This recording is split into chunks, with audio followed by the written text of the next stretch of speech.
7 species voted yes, 4 voted no, 1 abstained, and 500 humans were sent to die. The chamber was cold the way only space stations get cold, not just temperature, but something deeper, something in the air itself. Ambassador Zin of the Altari stood at the head of the circular table, his silver skin catching the blue-white lights, and he spoke with the calm voice of someone who had already decided the outcome. "The humans have been part of this council for 6 months," he said. 6 months, and already they want equal voting rights, trade agreements, military partnerships. He let that sit for a moment. They forget their place. Councillor Thrak, representing the insectoid crash, clicked his mandibles twice in agreement. The sound echoed in the chamber like a judge's gavel. "Their world scores Class 7 on the habitability scale," Thrak said. "Most of our home worlds are Class 3 or 4. These humans come from a soft planet, a safe planet, and they walk in here acting like they belong among the great civilizations." No one at the table disagreed, not loudly anyway. The debate had been going for hours. Some council members wanted to simply ignore humanity's requests. Others suggested minor ceremonial roles, titles without power, seats without votes. But Zin had something else in mind, something cleaner. "I propose we give them exactly what they want," he said. The chamber went quiet. "They want to prove they belong? Let them prove it." He pulled up a rotating hologram at the center of the table. A planet, dark, violent, storms visible even from orbit. "Let them prove it on Drakar 9. Every translator device in the room paused for exactly 1 second before converting his words into 12 alien languages. That pause said everything. Drakar 9. Class 15, Death World, the highest danger rating in the Galactic Classification System. 3 different species had attempted colonization in the last century. None had lasted more than a week. The Altari themselves had lost 200 colonists in 4 days before emergency evacuation. The proud Vizirians had abandoned their attempt after 48 hours, leaving behind only automated distress beacons still broadcasting in the dark. Even the silicon-based stonekeepers, beings that could survive vacuum exposure, had withdrawn after losing nearly half their number to conditions that defied simple description. "You cannot be serious," whispered Elder Sova of the Symphony, her voice barely above a breath. "That world has killed thousands. The storms alone can strip equipment to bare metal in hours. The gravity would crush most of our people. The atmosphere is technically breathable," Zin said smoothly. "For humans." He let that land before continuing. "The humans think they're special because they survived a few internal conflicts on their own world. They think they deserve respect because they reached orbit. Fine." He folded his hands on the table. "Let them try their luck on a real challenge." Councillor Bryn of the Aquatic Tidewalkers shifted nervously in her water suspension unit, bubbles rising through the liquid in a pattern that translated roughly as deep anxiety. What if they actually succeed? The idea seemed to genuinely not have occurred to most people in the room. "Impossible," Zin replied. "We've run the calculations. Every model we have gives them less than 2% chance of survival past the first week. The humans will either evacuate quickly or they won't evacuate at all. Either way, they learn their place." The vote passed 7-4. 1 abstention. The humans would be offered the opportunity to establish a colony on Drakar 9. Presented, of course, as an honor. A chance to prove their worth to the galactic community. The Council would even provide a ship and basic supplies, older models, reliable but not current generation, exactly enough resources for 6 months. Not a year. Not 2 years. 6 months, like they were expecting someone to give up. 3 weeks later, Captain Mara Reed stood on the bridge of the colony ship Perseverance and read the mission briefing for the 7th time. Not because she didn't understand it, because something about it kept bothering her. Reed was 43 years old, with dark hair cut short, and the kind of stillness that comes from spending 20 years in deep space freight operations. She'd seen difficult planets. She'd managed emergency landings on worlds that weren't supposed to be survivable, but nothing in her career had prepared her for what the briefing described. "Captain," called Navigator Dex from his station, "final data package from the Council just came through. Environmental readings, atmospheric composition, surface maps, what they have of them. Display the basics. The main screen lit up. Several crew members took sharp breaths. Drakar 9 was larger than Earth with nearly twice the standard gravity. The atmosphere technically registered as breathable, but was saturated with industrial-grade chemical compounds that would corrode most metal alloys within days. Surface temperatures were wildly unstable, freezing to boiling depending on weather patterns that shifted without warning. The planet experienced acid precipitation, electromagnetic storms capable of lasting weeks, and constant seismic activity that regularly reshaped the landscape. "And the wildlife?" asked Dr. Kale, the expedition's chief scientist. He was young for a post like this, with the kind of focused energy that came from genuinely not understanding what fear was supposed to feel like. He was already pulling up secondary files, eyes scanning data faster than most people could read. On Navigator Dex pulled up another window. Hostile doesn't begin to cover it. Carnivorous plants that actively coordinate hunting behavior. Pack predators the size of heavy vehicles. Flying species with corrosive biological secretions. And that's just what previous expeditions managed to catalog. "Before they all died," finished Chief Engineer Voss from the back of the bridge. She was big, calm, and had spent 15 years building infrastructure on frontier worlds that nobody else wanted. She said it without drama, just as a statement of fact. "At least we know what we're walking into," she added. Reed studied the data for a long moment. Something was still nagging at her. The Galactic Council had been generous, unusually generous, given how they'd treated every other human request for the past 6 months. They'd provided the ship, provided the supplies, provided access to all available survey data on Drakar 9, which wasn't much, but was more than previous expeditions had received. "Lang," she said to her communications officer, "is that contact vessel still following our trajectory?" Lang checked his panel. "Yes, ma'am. Council observation ship, maintaining distance, matching our course corrections. They've been with us since we cleared the station." "Observation ship," Reed said quietly. "That wasn't in the briefing."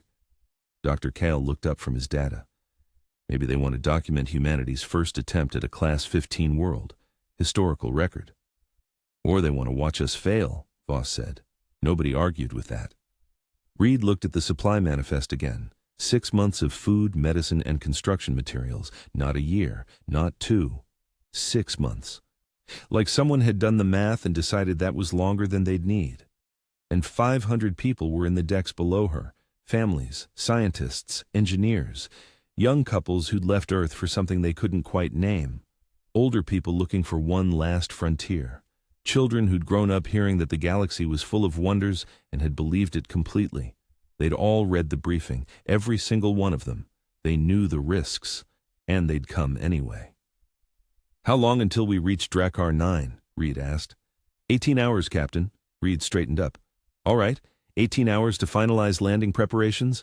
Kyle, I want everything you can pull from those environmental readings. Patterns, cycles, anything that looks like behavior rather than random chaos." Voss, "Run diagnostic checks on all equipment and build redundancy into every critical system. Dex, plot us the safest approach vector available." She paused. "And somebody find out what that council ship's observation range is. I want to know exactly what they can see." As her crew moved to their stations, Reed took one last look at the rotating image of Drakar 9 on the main screen. Somewhere out there, an alien ambassador was probably already drafting a sympathetic report about humanity's inevitable failure. Maybe he was right.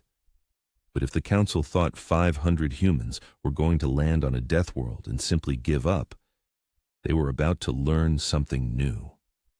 The Perseverance flew on through the dark. The smell hit them before the shuttles landed.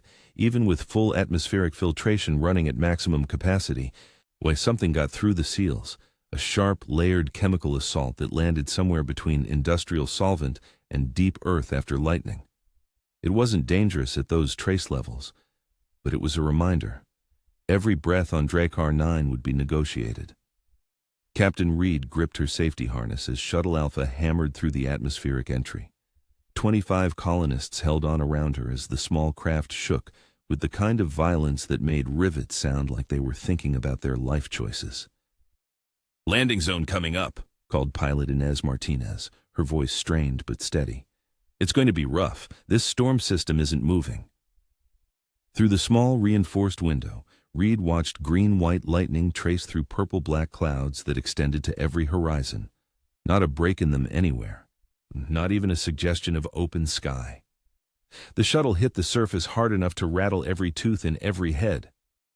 "Hull integrity holding," Martinez reported, "but I'm already reading corrosion alerts on the outer panels. Whatever's in this air, it really doesn't like our metal." Reed unstrapped and moved to the window. What she saw outside looked like a landscape designed by something that had studied nightmares and taken notes. Black soil stretched to distant ridges of twisted rock formations that glowed faintly with their own mineral light. The sky was a ceiling of angry motion. Things that might have been trees reached upward with branches that moved too much for the wind speed, too purposeful, too coordinated. Her scanner came alive, multiple heat signatures, large, converging from 3 different directions toward their landing zone. "All shuttles. This is Reed." She kept her voice flat and clear. "We have movement incoming, multiple contacts, large mass. Everyone stays inside until we assess. Maintain positions." Something hit the side of the shuttle, not hard enough to move it, but close. The impact was followed immediately by a scraping sound, like metal being tested by something that wanted to understand how it was held together. Through the window, Reed saw it. It was roughly plant-shaped. That was the most accurate description available. A central trunk about 3 meters tall, bark the color of dried blood, with branches that ended not in leaves, but in something that snapped and pulled at the shuttle's exterior plating, leaving marks in military-grade composite material like it was soft wood. "That thing is trying to eat our shuttle," Martinez said quietly. "Yes," Reed said, "it is." She reached for her communicator. In the observation ship holding a comfortable orbit high above Drakar Nine's chaos, Ambassador Zinn watched the landing with something close to satisfaction. His aide Kellis, young, efficient, quietly nervous, monitored the drone feeds coming in from surveillance units deployed around the planet years ago. "Shuttle Alpha has been grounded for 11 minutes, Kellis reported. "Local predators have located the position. Preliminary estimate for first emergency contact, 6 to 8 minutes. And the others? Shuttle Beta is under assault from coordinated plant organisms. Shuttle Gamma has landed in what appears to be a territorial zone for a Category 4 acid-producing species." Zinn settled back in his chair. "Begin full recording. The Council will want documentation of how this develops." On his screens, he could see several humans in environmental suits attempting to exit shuttles, only to be driven back immediately by things that resisted easy categorization. One species moved on dozens of legs with a jaw structure that rotated rather than opened and closed. Another resembled something arboreal, but with no leaves, only snapping terminations at every branch end. Standard response for most species at this stage would be emergency evacuation signal, Kellis observed. Zinn smiled. "Contact the human command ship. Let's see how long their captain takes to ask for rescue." Captain Reed was not asking for rescue. She was asking Dr. Kale about digestive chemistry. "Say that again," Kyle said from Shuttle Beta, his voice mixing with the sound of something large impacting his shuttle's outer hull. "The creature attacking us," Reed said calmly. "I want to know what it normally eats, because it's trying very hard to get through military composite plating, which means it either doesn't know what metal is or it thinks we taste like something it already hunts." There was a pause. "That's actually a useful question," Kyle admitted. "Give me 3 minutes." Reed turned to the colonists in the cabin. 25 people. Scared, yes, obviously scared, but not broken. The security officers Beck and Torres had their weapons ready and were watching the window with professional focus. Engineer Voss was examining the hull damage with an expression of deep professional offense.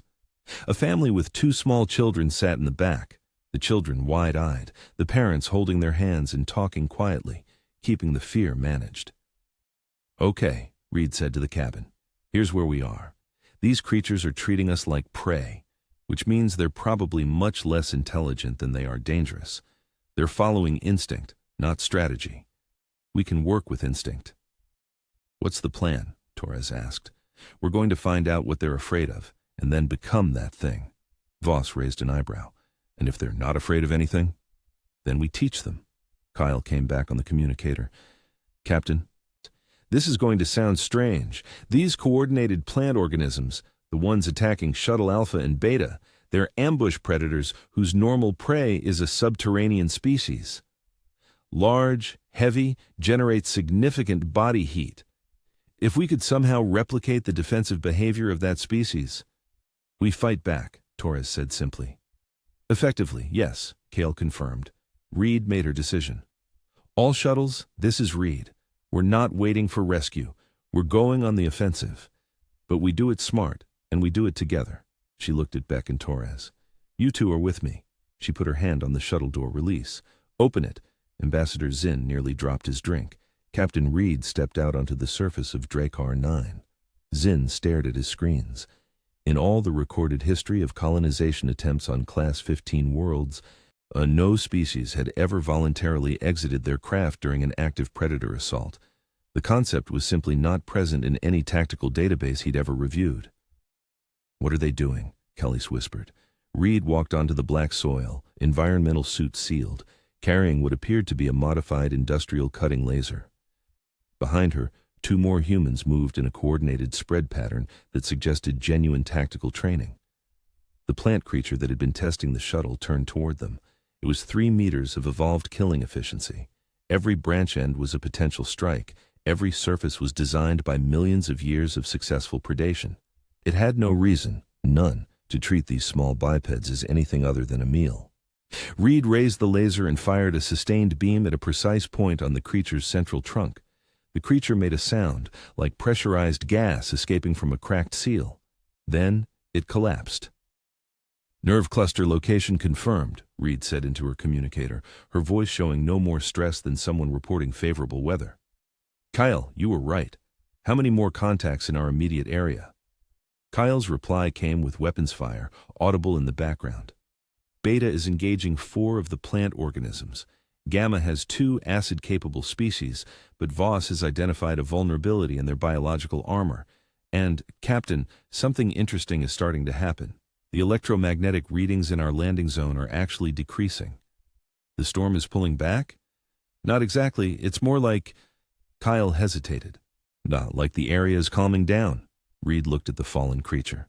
Then she looked at the others nearby. Things that had been moving toward the landing zone with clear predatory intent. They had stopped, not retreated. Just stopped. Watching. Torres, Reed said, help me move this carcass closer to the other shuttles.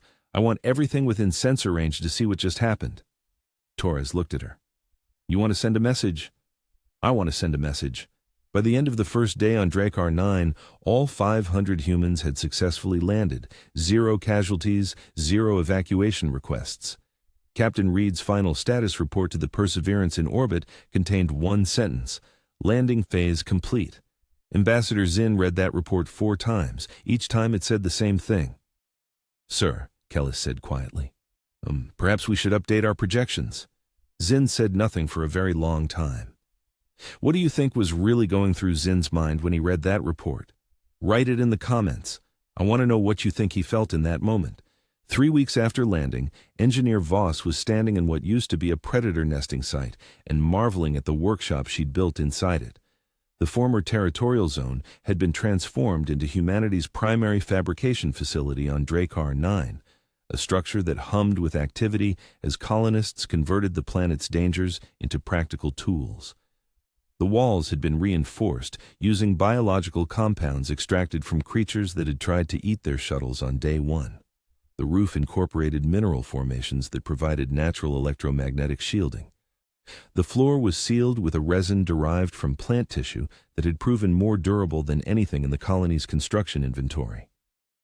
Hand me the secondary acid container, she called to her assistant, a 22-year-old engineer named Suri, who had adapted to alien biochemistry with the casual ease of someone learning a new recipe. Carefully. That compound can dissolve granite. Suri lifted the biocontainer with practiced steadiness. This batch is purer than yesterday's. The filtration process Kale worked out is getting better. Voss nodded, connecting the container to their improvised processing unit. The acid compound, properly refined, could break down mineral deposits that would have taken conventional drilling equipment weeks. Their excavation rate was now faster than anything the previous alien expeditions had attempted, not because they had better machines, but because they were using the planet's own chemistry. Dr. Kale appeared in the workshop doorway, holding a data tablet, his environmental suit marked with various alien stains that he seemed to wear as badges of professional achievement. "Voss, you need to see the latest atmospheric pattern analysis." She looked up. "The lightning storms? They're not random." He held up the tablet showing a layered map of Drakar Nine's electromagnetic activity overlaid with deep mineral survey data. The storm patterns correlate directly with subsurface mineral concentration. The planet is essentially pointing at the richest deposits. Voss stared at the map. The correlation was unmistakable once you could see it. Every cluster of green-white lightning over the past 3 weeks lined up almost perfectly with concentrations of rare minerals below. "The Altari expedition ran from storms like this," she said slowly. "They were running away from a map," Kyle confirmed. "Every storm they avoided was a deposit they never found." Their conversation was interrupted by Captain Reed walking into the workshop carrying a branch. Not a dead branch, a living one with small flower-like structures along its length. As Reed got closer, those structures opened and closed with slow, deliberate movements, not threatening, more like a cat slowly blinking. Dr. Kale stared. "Captain, is that a snap blossom?" "It is," Reed said, setting the branch carefully on a clear section of work table. The small flower mouths continued their gentle opening and closing. I've been running an experiment for the past week. These plants, the ones that were attacking our shuttles on landing day, they only exhibit aggressive behavior toward organisms producing specific stress indicator compounds. Organisms that are afraid." Voss looked at the plant, then at Reed. "And when we're not afraid? They're harmless. Better than harmless." Reed gestured to the slowly pulsing flowers. "We've been planting these around the settlement perimeter. Anything that approaches in a genuinely threatening state, elevated stress chemistry, predatory approach patterns, they respond. Everything else, they leave alone." Kyle was already making notes. "So the planet's most aggressive plant species has effectively become our security system." 3 weeks ago it was trying to eat our equipment," Voss said.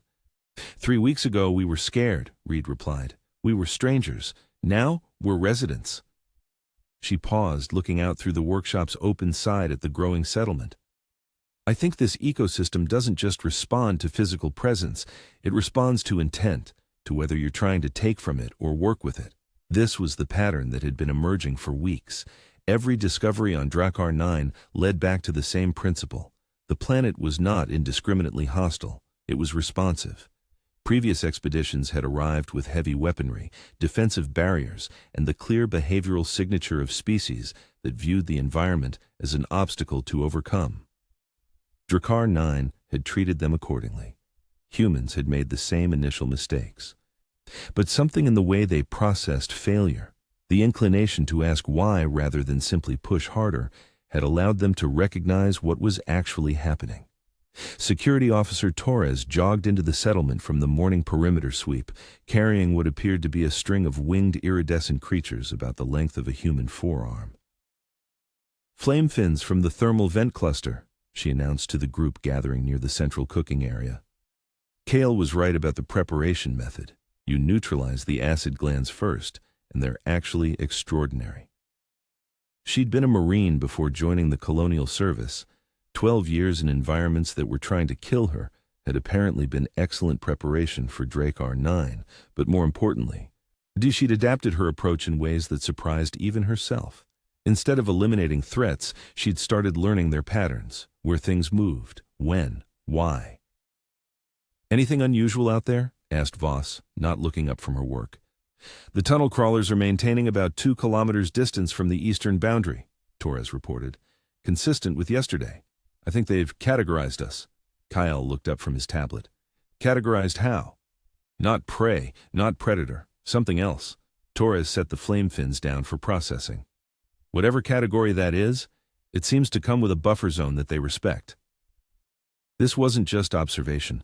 Over the preceding weeks, Dr. Kale had documented behavioral changes in dozens of species in the surrounding area. And territorial predators that had been aggressively defensive were now maintaining consistent, respectful distances. Scavenger species were actively clearing waste from areas adjacent to human structures. Even the coordinated plant organisms had begun establishing growth patterns that, when mapped from above, appeared to be oriented around the settlement in ways that provided natural windbreaks. "The planet is adapting to us," Kale had written in his latest report to the Perseverance, "at precisely the same rate we are adapting to it. Rather than treating our presence as an invasion, the ecosystem appears to be processing us as a new type of resident species. The implications of this for galactic colonization theory cannot be overstated." That report had been transmitted to the Council along with all the others. No response had come. In the observation ship, Ambassador Zinn was not responding to reports. He was pacing. The monitoring screens showed feeds from surveillance drones throughout the region of the settlement, and what they showed had forced him to abandon the comfortable assumption of human failure sometime in the second week. Now, in the third, he was confronting something much more uncomfortable. "Population count," he said. Kelly's pulled up the current data. 523 humans on the surface, sir. Up from the original 500. Zinn stopped pacing. "Up? 3 births since landing, sir?" A pause. "And 20 additional colonists who requested emergency transfer from other human settlements. They're calling it a desirable location." Zinn stared at the screens. "What are they extracting?" Kelly's pulled up the resource data. "Significant quantities of rare mineral compounds, sir, using biological processing methods that have no equivalent in our current technology database. Yield rates approximately 300% above conventional methods for equivalent operation size." 300%, Zinn repeated, "and 0 environmental degradation recorded. The surrounding ecosystem indicators are actually improving, sir. Soil stability, water table regulation, electromagnetic baseline, all trending positive since human arrival." Zinn sat down. He had sent 500 humans to a world that had killed every expedition in recorded history. He had given them 6 months of supplies and a council observation ship to watch them fail. He had drafted, in his mind, the sympathetic report he would send back. The acknowledgement that the challenge had been perhaps too severe, the offer of relocation to something more suitable, the implicit message that humanity had learned its lesson about demanding too much too soon. Instead, the most dangerous planet in 3 sectors was becoming more habitable by the week, and people were requesting to move there. "Sir," Kelly said quietly, "we've also detected an unauthorized Altari survey team attempting to land on Forge World Keth, a Class 14 world on the opposite side of the sector. Their stated justification is to replicate the human colonization model." Zinn looked up. "Their current status?" "Evacuation request filed approximately 36 hours after landing." Of course. He understood now what he'd gotten wrong, what all of them had gotten wrong. The human success on Drakar 9 wasn't about physical toughness or technical advantage, or any of the metrics the Council had used to assess species capability. It was something much harder to measure and much harder to copy. It was the way they processed a situation they didn't understand, not with conquest, not with fear, with curiosity. Other species arriving at Drakar 9 had brought everything they needed to protect themselves from the planet. Humans had eventually, after the first terrifying hours, started trying to understand it. The difference in outcome was everything. "Contact the Council," Zinn said. "Request an emergency session." He paused. "And Kelly's, pull everything we have on Class 15 worlds throughout the sector. All of them. I need to understand what we're actually dealing with here." 6 months after landing, Dr. Kyle stood at the edge of what survey maps had previously labeled the Dead Corridor, a stretch of terrain so chemically hostile that even Drakar 9's native predators had avoided it. It was blooming, not with earth plants, not with anything in any known botanical database, but with living things that glowed softly with their own bioluminescence in the planet's perpetual twilight, forming colors that didn't have names yet, because no one had ever seen them before. Recording, he said into his device, walking between rows of carefully tended growth. What was classified as sterile mineral substrate has proven to be a chemically complex matrix responsive to biological catalyst introduction. The hybrid cultivation methods developed here, combining standard human agricultural science with native biochemical processes, have produced an entirely novel ecosystem class. Behind him, a colonist named Lou was harvesting from rows of plants that pulsed gently with stored energy. The fruits were roughly melon-sized, warm to the touch, and emitted a low electromagnetic signature that their instruments had eventually decoded as stored electrical potential. Energy melons, that was what the colonists called them, and the name had stuck even in official documentation because there wasn't a better one. "Kyle," Lou called, "this batch is ready. Mills wants them for the generator tests." Kyle accepted one of the fruits. It was warm in his hands, gently pulsing, like holding something alive, which technically it was. Thus, the biological storage efficiency was 95%. One fruit could power a standard human habitation unit for a week. The current test plots were producing 3,000 per month. Full valley cultivation would yield 50,000. 50,000 per month. The energy implications for human civilization alone were staggering. Applied across the sector, applied galaxy-wide, the technology would reshape how every civilized species thought about power generation, resource dependency, and the cost of maintaining infrastructure. And that was one development among dozens. In the expanded communications center, Officer Lang was managing the day's immigration requests. They came in steadily now, every day, multiple transmissions from human colonies elsewhere in the galaxy, asking about the application process for Drakar 9. "New Horizon Colony, this is Drakar 9 settlement," Lang said into his headset. "Yes, we're still accepting new residents, but I have to be clear about the process. It's not just a relocation, it's a reorientation." The voice on the other end was eager, slightly breathless. "We understand there are challenges, but we've heard about the opportunities, the resource access, the technology. People are saying the quality of life is genuinely extraordinary," Lang agreed. "But the biggest challenge isn't the environment. The environment will test you absolutely.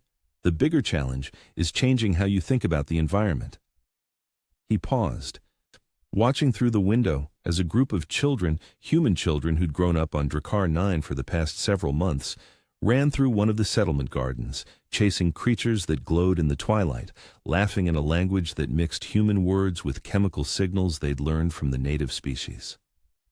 "Drakar 9 doesn't want you to conquer it," Lang continued. "It wants to know if you can be useful to it. Those aren't the same thing. Most people don't understand the difference until they get here." The settlement had grown. 500 original colonists had become over 2,000 people. The buildings didn't look like Earth construction or like anything in alien architectural databases. They'd grown, that was the only accurate word, from the integration of human engineering with native biological processes, with curves that channeled environmental energy, walls that breathed, foundations that actively improved the ground beneath them. Captain Reed walked through the newest district of the settlement, where human architects and living crystal formations were collaborating on structures that blurred the line between constructed and natural so thoroughly that the line had effectively ceased to exist. "Captain," called Engineer Voss from the foundation dig of their first industrial facility, "come look at this." The dig site was unusual. Instead of concrete, steel, or any conventional construction material, a pool of shimmering liquid metal occupied the foundation area, not poured, not placed, but cultured, living, moving with the slow purpose of an organism that had been given a direction and was working toward it. "Processor colonies," Voss said. We bred them from a native mineral-feeding microorganism. They've been trained, I know how that sounds, to separate rare earth compounds from raw ore. 99.7% efficiency. No heat waste, no toxic byproduct. Energy input is basically zero beyond basic nutritional maintenance." Reed stared at the living refinery. "How long to full operational capacity?" "First production line, 2 weeks. Full scale, 6 weeks. "And the yield?" Voss told her. Reed was quiet for a moment. "Voss, I want you to start full documentation. Breeding protocols, care requirements, everything. Technical specifications a first-year engineering student could follow. Voss looked at her. Sir, this technology represents a significant economic advantage. Other species have been trying to develop equivalent mineral processing for decades. And if we keep this, we're not keeping it. Voss waited. This planet didn't teach us to be clever, Reed said. It taught us to be useful. The moment we start hoarding what we've learned here, we stop being residents and we start being conquerors again. She looked at the living metal in the Foundation pool. And we've seen what Drakar 9 does to conquerors.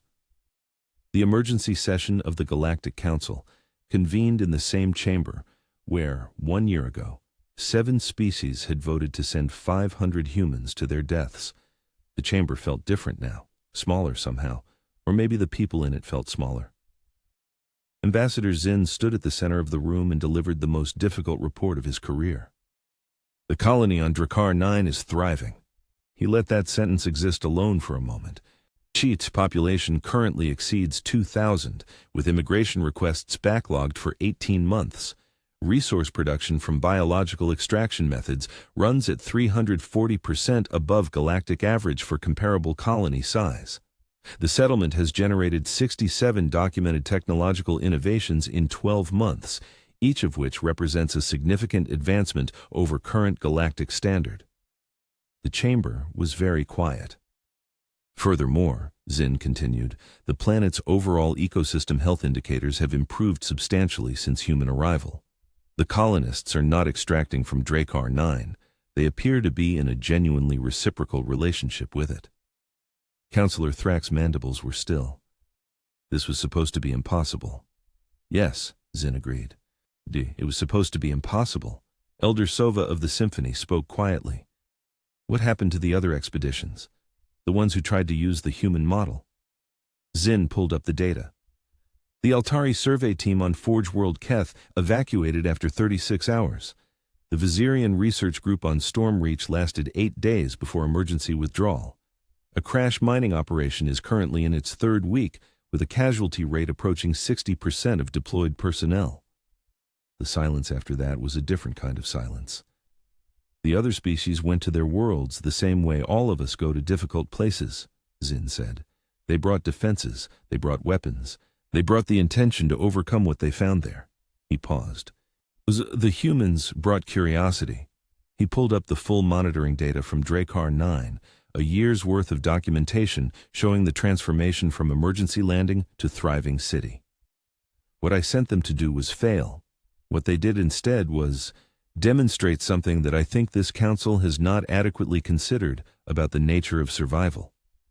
The screen showed human children running through gardens, human engineers working with living machinery, human scientists cataloging species that had killed dozens of trained alien specialists, working side by side with those same species' distant relatives, laughing. The humans didn't defeat Drakar 9, Zinn said quietly. They became part of it. Now, I want you to think about this for a moment. We're watching a species that was dismissed, underestimated, and deliberately set up to fail. And they turned it into the most successful colony in 3 sectors. What do you think the council was actually afraid of? Write it in the comments. I think the real answer might surprise you. 1 year after landing, Captain Reed stood in the same place where Shuttle Alpha had first touched down on Drakar 9's surface. The scorched earth was gone. In its place, a garden that had no equivalent anywhere in the known galaxy, tended jointly by human hands and native organisms that had once been classified as uncontrollable apex predators. Ambassador Zinn stood beside her, preparing to board his return transport. His silver skin had changed slightly over the course of his visit. Something in the local air chemistry had given it a faintly warmer tone, almost bronze at certain angles. He hadn't mentioned it. Reed had noticed. The Council will offer a formal apology, Zinn said, for the nature of this mission, for what was intended. I know what was intended, Reed said. There was no anger in it, just acknowledgement. They may also offer relocation, more suitable planets, worlds that don't require... We're home, Reed said simply. Zinn looked out at the city behind her. Over 2,000 humans living in structures that grew from the planet's own biology. Children who spoke both human language and the chemical communication patterns of native species. Markets selling things that didn't exist anywhere else in the galaxy. A thriving, beautiful, genuinely impossible city built on a world the galaxy had written off as uninhabitable. "The Council will want to discuss your expansion plans," he said. "There are concerns about humans claiming additional Class 15 worlds." Reed looked at him. "No claims. Any species that wants to learn what we learned here, we'll teach them, we'll help them. The galaxy is large enough for everyone to find somewhere to belong." She paused. "The key is understanding that belonging isn't the same as conquering." Zin was quiet for a moment. "What would you say is the most important thing you learned here, if you had to reduce it to one thing?" Reed considered this seriously. She looked at the garden, at the city, at the sky above Drakar 9 with its perpetual twilight and its storms that now seemed less angry and more alive, like weather that knew you were there. "The planet was always willing to have us," she said finally. We just had to be willing to actually arrive." Zin's transport lifted off into the Drakar 9 sky. Reed stayed in the garden for a while, watching alien children chase glowing creatures through the twilight. The Council had tried to teach humanity where it belonged in the galaxy. They had sent 500 people to die on the most dangerous world in 3 sectors. Instead, they had handed humanity the keys to every world the galaxy had given up on.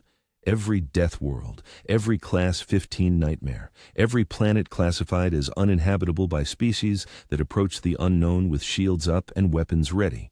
All of them, potentially, home. The Galactic Council had set a trap. They had built it carefully, voted on it deliberately, watched it from a safe distance, and in the end, the trap had caught exactly one thing: their own assumptions. 500 people landed on a world designed to kill them. They asked it why. And the world,